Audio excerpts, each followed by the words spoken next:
If you have or bought a PlayStation 5, I recommend you pay a lot of attention to the video you're going to watch next, because in today's video, I'm going to teach you how to set up this thing. Well, not this thing, actually, that thing. We're not going to set up the controller, we're going to set up the console. Conceptual error, right? It seems like I'm already confusing people. In today's video, I'm going to teach you how to properly set up your PlayStation 5 to get the most out of your TV. And if you haven't bought a PlayStation 5 yet, because the console shortage sucks, and the overpricing this thing is having is absurd, but you're going to buy it at some point, because you're there saving your pennies, I recommend you save this video, because you're going to need it as soon as you have your new console.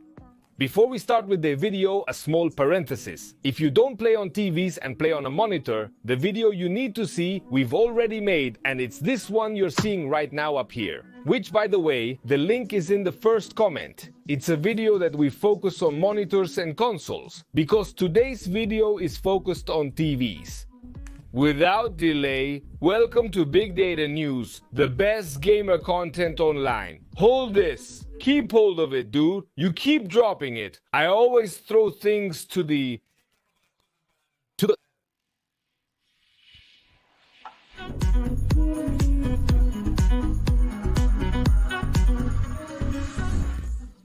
To Big Data News, the best gamer content on all of YouTube. If it's your first time visiting this channel, I recommend that you subscribe and activate the notification bell. And if you've already done so, please give the video a good like to support this content. Because with that said, and without further ado, let's get started.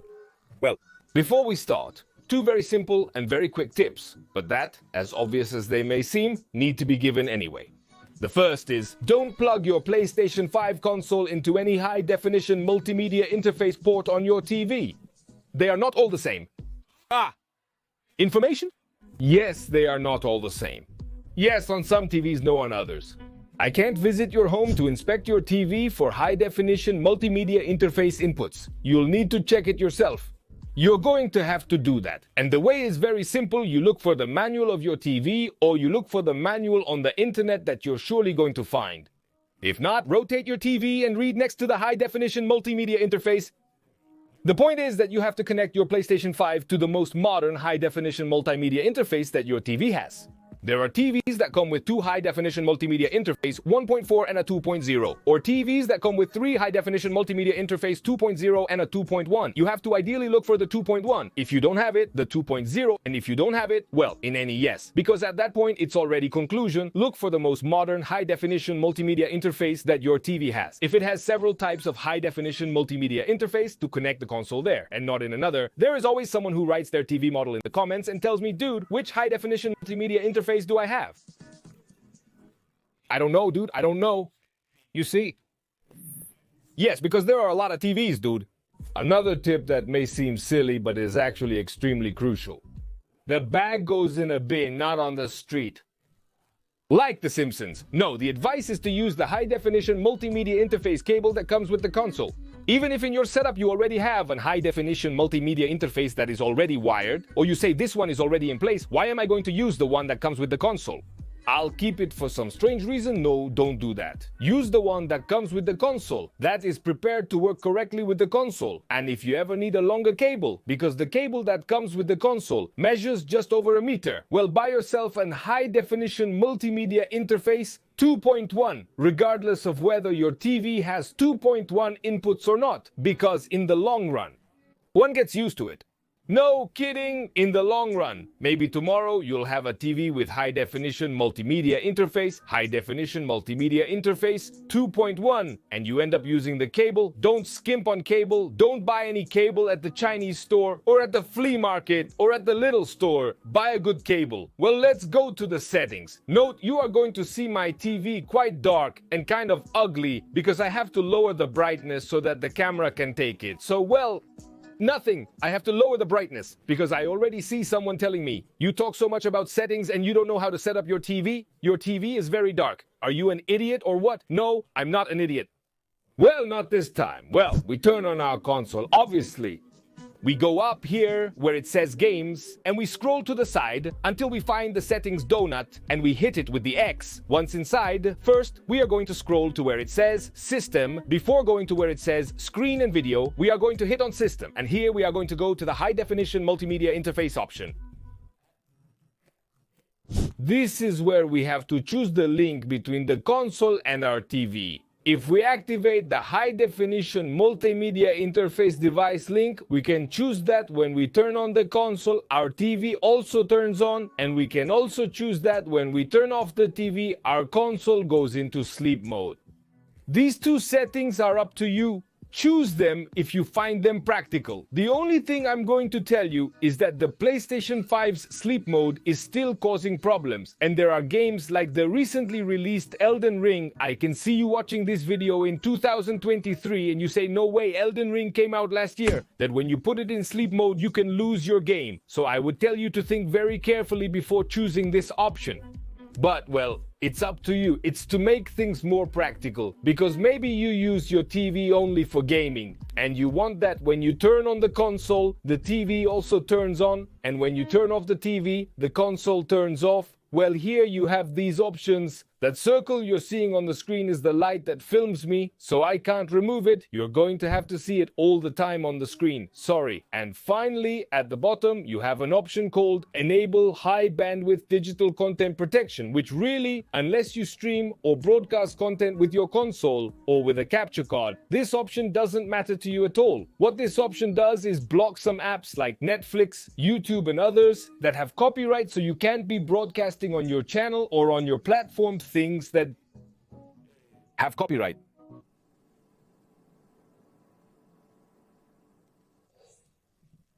I always have this option disabled. But when I want to watch Netflix, or I want to watch Crunchyroll or YouTube, or anything with my console, I have to activate it for the console. Can show me those platforms. At the same time, it deactivates the possibility that I can capture the image. Of everything I'm seeing with my capture, don't make a fruit salad. You just leave it activated unless you are streamers. And if you are streamers, call me to do a collaboration I pull. Well, that setting is very simple and very simple. Let's move to the next, screen and video. This is where we are going to stop a little more. The first thing we are going to do is going to enter video output information. The console will provide information on the video output right now, and it gives us a summary of what our console is showing and what our TV can receive. This information is useful for a quick check if high dynamic range is compatible, or what resolution and how many hats are compatible with our screen with the console. I got a bit tangled up there. Well, the next option we are going to review is the resolution. And here everything seems very simple, but it is not so simple. If you have a 4K Ultra HD TV, the logical thing is to put this option in 2160, which is the 4K. Now, if you have a 4K Ultra HD TV, which also has artificial intelligence scaling functions, the what of what? The what for what? I recommend you set it to automatic. How do you know if your TV has any upscaling function using the TV's internal hardware? Well, by knowing what TV you have. I don't. I can't know what TV you have. If you have doubts, go straight to 2160 and that's it. The third option is the transfer speed for 4K video. You also leave this option on automatic. I'll explain briefly. This is an option that allows you to modify the bandwidth of the color data that is going from your console to your TV. In automatic, it will be at its maximum. That is 4:4:4. If you set it to -1, you will be getting a color range of 4:4:2. And in -2, it will be even less color information. Don't worry about all this information. You don't need to understand it 100%. All you need to know is that you have to leave it on automatic, and that's it. If it's already set, why detail the rest, right? Because I have to explain, dude. If not, right?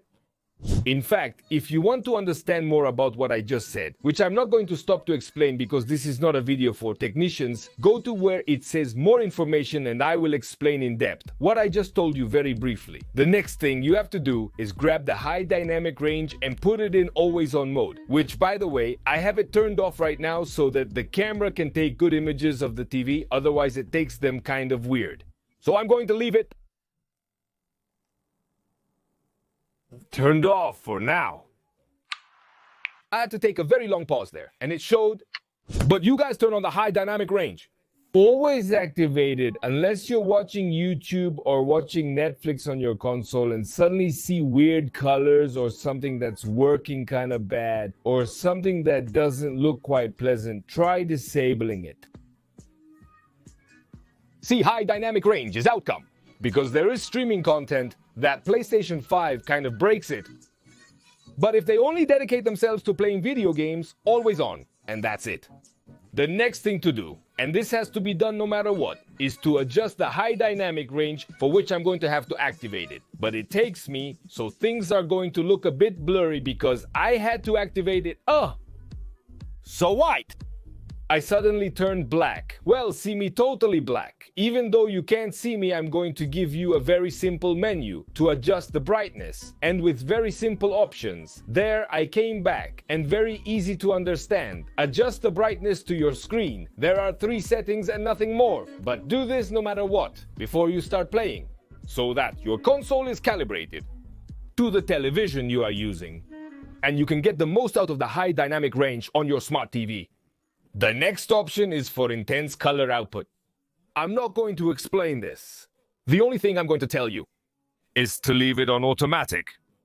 And again, if you are watching content on Netflix, Crunchyroll or YouTube, and you find colors a bit weird and things a bit strange, also try disabling this option. Only in that case, if you use the console just for playing, always leave it on automatic and that's it. Next is red, green, blue range, which is the color range red, green, blue that our console is displaying. Leave it on full. The only reason to take it out of full range would be to also find some errors in the image. That unless you're using a cable that you don't have to use, which I already told you not to do, you shouldn't have any problem. So leave it on full range. And finally, we have the output to 120 Hz.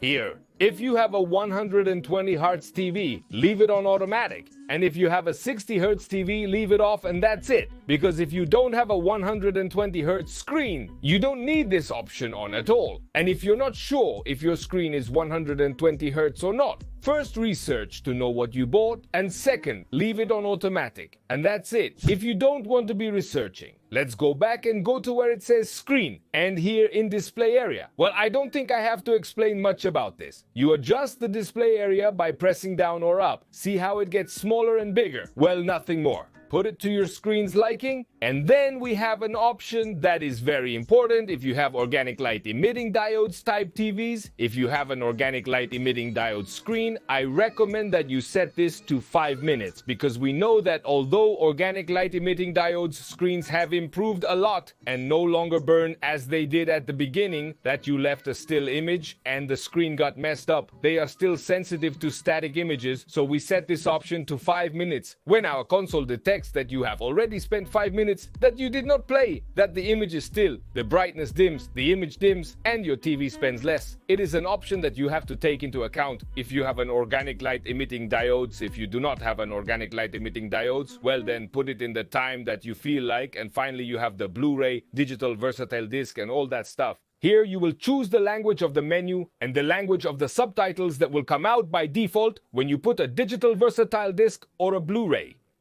Here you are going to allow or deny the connection to digital versatile disc S or Blu-rays that have internet connection to access content or other things. I don't know, I don't watch Blu-ray or digital versatile disc S, and here you can delete data that the Blu-ray or digital versatile disc player has stored on your console. I don't know why it would do that because again, I don't watch Blu-rays or digital versatile disc S. And finally, we are going to go to where it says sound, which is also a pretty simple setting. We'll select the desired input microphone.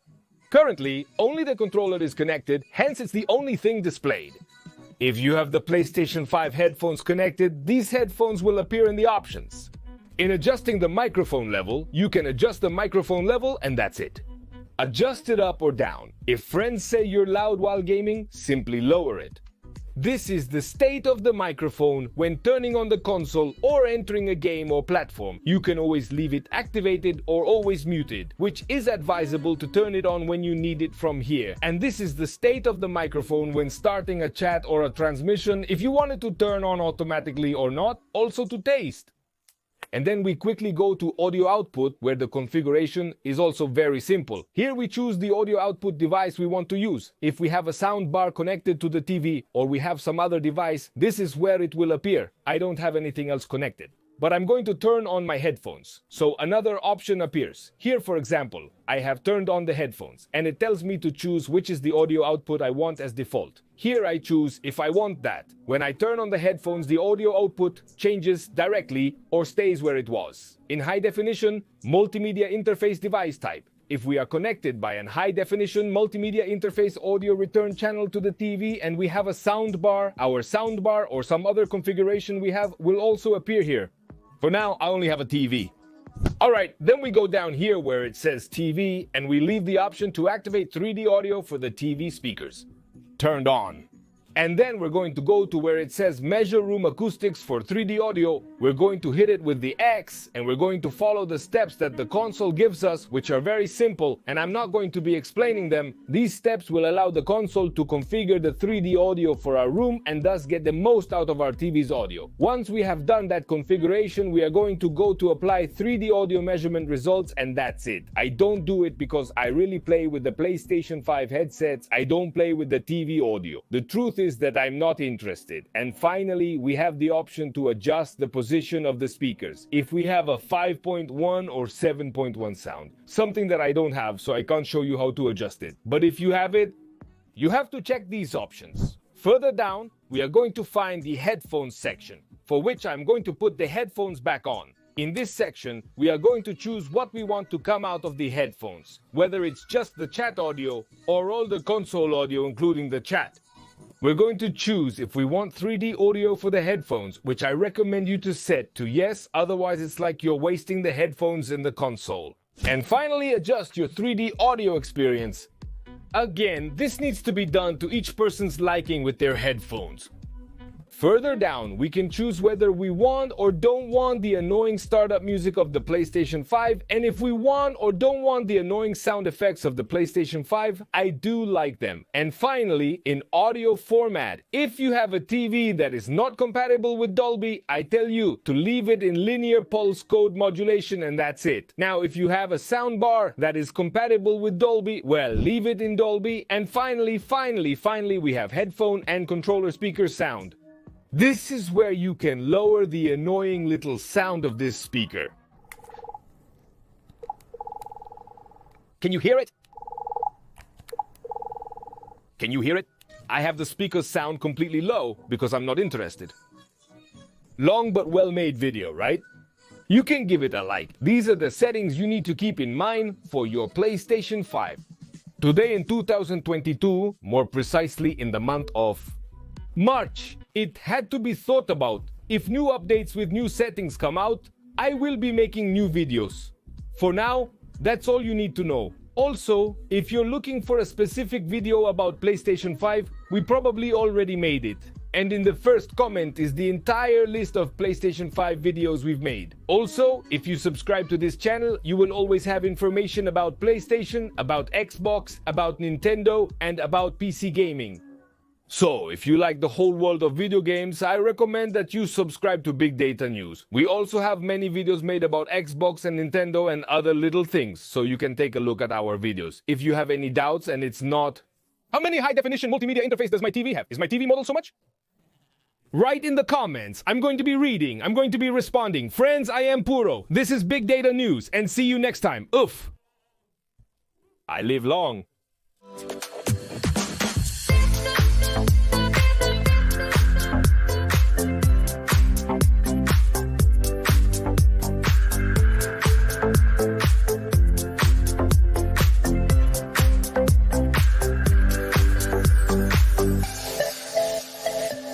Thank you.